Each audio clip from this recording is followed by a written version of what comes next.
지난 대선 직전 허위 보도로 윤석열 대통령의 명예를 훼손한 혐의를 받는 뉴스타파 김용진 대표가 검찰에 소환됐습니다. 김 대표는 검찰이 권력을 사적으로 이용해 보복 수사를 벌이고 있다며 반발했는데요. 취재 기자 연결해서 자세하게 알아보겠습니다. 홍민기 기자. 네, 서울중앙지방검찰청입니다. 네, 김 대표의 출석 상황 자세하게 전해주시죠.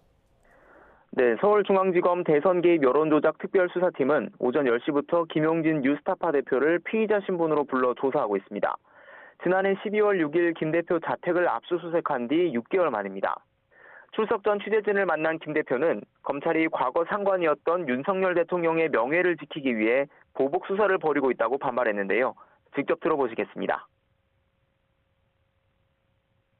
자기 상관의 명예를 지금 지키기 위해서 검찰 권력을 지금 사적으로 이용하는 겁니다. 저는 그렇게 생각을 해요. 이게 가능한 일입니까? 이거는 명백히 보복 수사라고 밖에 볼 수가 없습니다.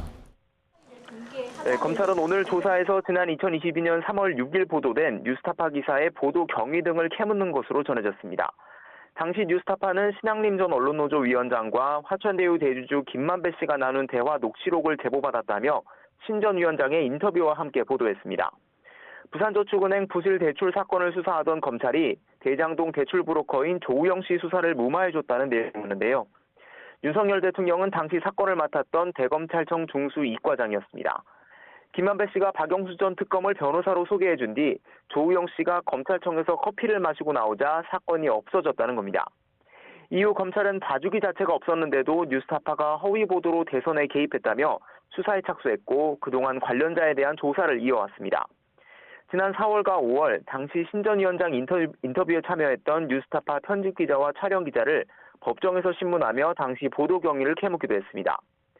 신 전 위원장이 제보자가 아닌 뉴스타파 관계자로서 애초부터 허위 사실을 보도하기로 하고 기획 인터뷰를 한 게 아니냐는 건데요.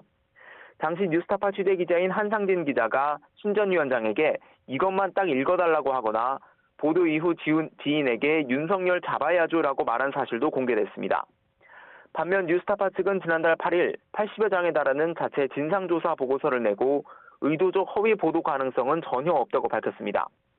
신 전 위원장이 김만배 씨를 만나고 인터뷰한 건 뉴스타파와 무관하고 둘 사이의 금전 거래도 사적인 거래였다는 건데요.